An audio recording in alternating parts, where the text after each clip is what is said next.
کیا ہی ہولناک بات ہے کہ خدا کے ساتھ شخصی رابطہ رکھنے والے لوگوں کا ایمان بھی کمزور ہو سکتا ہے۔ عبرانیوں کے خط کا مصنف اپنے قارئین کو تلقین کرتا ہے کہ اے بھائیو، تم میں سے کسی کا ایمان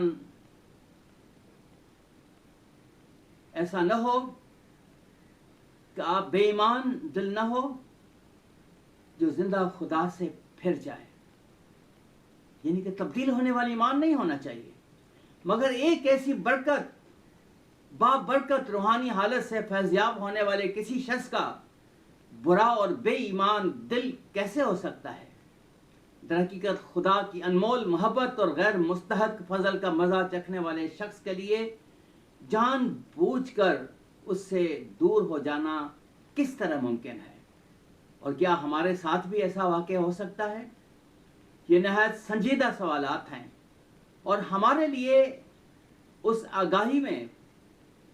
پوشیدہ وجہ کا جائزہ لینا نہایت ضروری ہے کہ مصنف نے اپنے قارئین کو ایسی سخت نصیحت کیوں کی۔ یاد رکھیں کہ یہودیہ کے عبرانی مسیحوں کو یہ خط سن 1961 میں لکھا گیا، اور کہا جاتا ہے کہ یہ وہ وقت تھا جب وہ یروشلم شہر یا پورے صوبے میں یہودیہ میں کسی بھی سنجیدہ اور ایماندار آدمی کے لیے کہیں بھی کوئی امن یا تحفظ نہیں تھا۔ یہ رومی فوج کے مظالم، رومیوں کے مخالف زیلوتیس یہودیوں کے احمقانہ کاموں، افراتفری کے اس عالم میں لٹیروں کی سرگرمیوں سے پیدا ہونے والی لا قانونیت اور تشدد کا وقت تھا۔ ان تمام حالات نے مسیحوں کے لیے بھی واقعی بڑی مشکلات برپا کر رکھی تھیں، جو ہمیشہ ایسے انسان دشمن معاملات سے دور رہنے کی کوشش کرتے تھے۔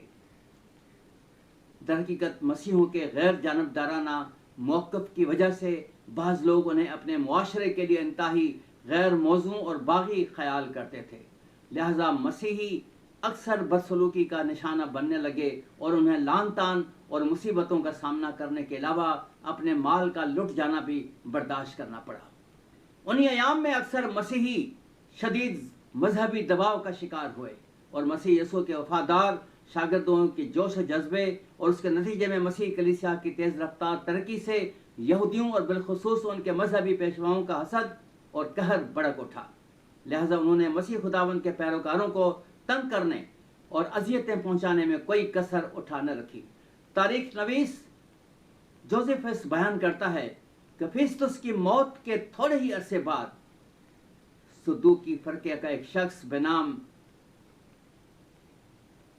حنفیہ سردار کاہن بنا۔ اس نے یسوع کے بھائی یعقوب اور دوسرے شاگردوں کو صدر عدالت میں پیش کر کے موت اور سنسار کیے جانے کی سزا سنوائی۔